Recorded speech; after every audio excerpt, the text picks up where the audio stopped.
everyone, thanks so much for tuning in today.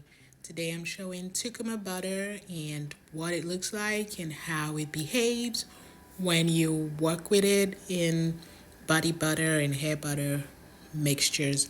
So I promise I'll be showcasing all our butters individually, and today I'll be working with Tucuma butter. We have a wide range of natural butters that are awesome for skin and hair.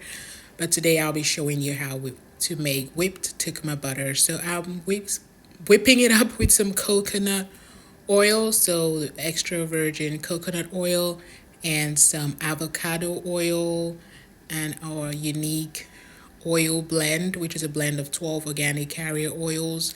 And I'll be adding some vitamin E into the mixture and some kukui nut oil as well.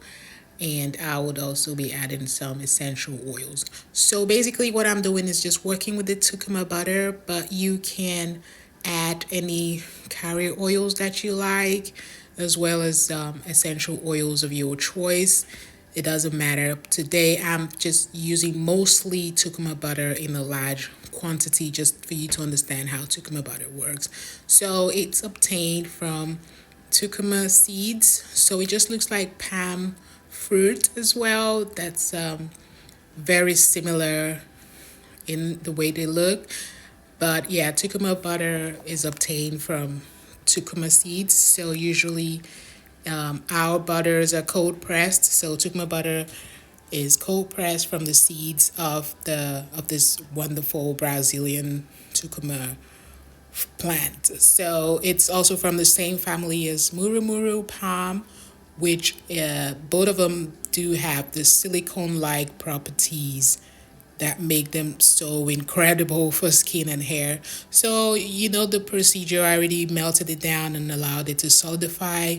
So I had to go somewhere that day, so I just left it in the refrigerator, and it took a while for me to get it out. But you can see it's still soft. It did not form like a glass texture, so that definitely makes it a lot different. So it gives some hope. But yeah, I definitely want to power through because I left it for a day, which is one of the things you definitely should not do. But basically, you can then see that tukuma butter is very pliable. It's not a very stiff butter, because if it was, it would just be gritty and just hard to navigate. But as you can see, it's breaking down gradually because it's just soft, and I also mixed it with some oils. So if you have one of the oils we that I mix it with, that would work. So if you have coconut oil, or if you have avocado oil, or if you have a organic oil blend, then you can also just add that to balance the butter out. So tukuma butter is an excellent emollient, and it definitely brings some softness to the skin. It has a very low and it doesn't clog the pores, so it's not one of those butters that would build up on your scalp. It's very rich in lauric and oleic acids, which definitely contribute to balance the effects that it has on the hair and on the skin. So many people don't like the synthetic silicone products out there just because they cause buildup on the scalp and also on the skin over time. But this is a natural alternative to synthetic silicone, because it gives a natural silicone gloss to dry hair and also to hair that is damaged, and it does add some lubrication to the skin, and it gives it a very soft and smooth look. So there's many ways to use tukuma butter. You can add it to soaps, to your creams and lotions. So I'm just topping up with the oils now. So most of what you've been seeing is just the tukuma butter. So you can see that on its own, it's very soft. However, this period of the year, it's pretty warm out here in the state of Massachusetts. So the butter's melty like, yeah, not melty, but then they're easily melted because the weather is warm. So it definitely helps the butters. I would also make a video to show you how to keep your butters from just melting down now that it's getting really hot. I'll be making a video on the products that you can use to add some stability to your DIY creations. So, like I said, Tucuma butter just have this natural silicone gloss that it adds to skin and hair care products. So if you're looking to get your hair looking more shiny and not too damaged, then Tucuma butter is definitely one of the products you should consider because it has those very high levels of lauric, oleic, and mystic fatty acids, which definitely add to keep your hair moisturized and soft. So you can use it for cold and hot processed soaps and lotions, lip balms, lipsticks, sun for caring for your skin after you come out of the sun, or for caring for your feet, and also you can use it in your hair conditioners. So it's just one of those products that has multi faceted uses that you can apply it to, and it has no toxic chemicals in it. Our butters are cold pressed and they're extracted without hexane. So one thing you want to be sure about the suppliers that you obtain your butters from is that the butters are cold processed and they are naturally extracted without using chemicals. So some of the companies that you find that make their butters in molds and different designs, they would normally melt it down again after they obtain it from the manufacturers. But we just package it and send it to you. So the butter has been not altered that much. Sometimes you can't help it. Of course, these companies also have to manufacture in large quantities, so that's one of the ways they do it. But for us, we're a smaller company. We do not melt it down and put it in squares and different other shapes.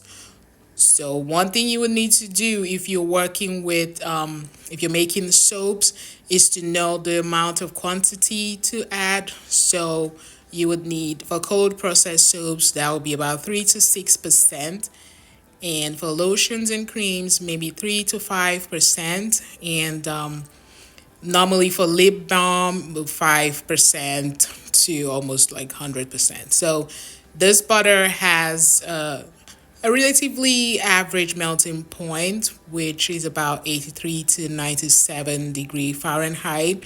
So if you want to minimize the greasy feel of your end product, you might do well using about 1 to 3% of cornstarch or arrowroot powder as you wish. For me, I don't necessarily want the butter to be matte. I mean, we know butters are oily, but if I want to achieve a more matte finish, I normally select a combination of butters and oils that would give that result. So you would be looking to add products like cocoa butter that would give that would sort of help to balance out the oils in your DIY creations. So one of the things that people normally ask us is how can I achieve a butter that is less greasy and doesn't solidify after I whip it up. Like I always answer, you just need the right combination of butters in order to achieve that goal. So as you can see, when I started this process, it was a bit, it looked scary because the butter was really dense. I left it sitting because I had to do other things. I had to go out for a whole day. I left it overnight, and then I brought it out of the refrigerator and left it on the countertop to just sit for a while.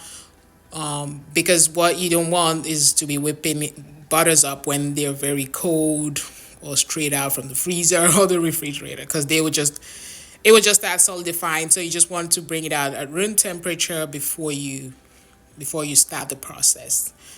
So for me, I don't usually like to pipe the butters because it just gets more messy. and more cleanup and a lot of wastage. So I just put it directly in the containers. So we do sell handmade products, which 8 ounce, we have 16 ounce, 5 ounce, 6 ounce. But in the end, we weigh the butters. It doesn't matter if your butter doesn't balance into the container. That if it's not sitting completely, you still get the weight that you pay for. Just because, yeah, I just like to minimize waste. I just stuff it in there and it all balances out in the end, and you get the 8 ounce that you pay for. So these butters are very dense and they last very long. If you want to use them for your skin or for your hair, they can last as long as 3 to 6 months if you're not too heavy handed. Like me, my hair, I know my hair loves the butters, so I usually use it as a sealant. After I apply leave-in conditioners and light oils, I then go ahead to add my butters, and it just keeps my hair moisturized for a lot longer than it would if it wasn't sealed properly. So thank you so much for watching this video. Please don't forget to subscribe. Thank you.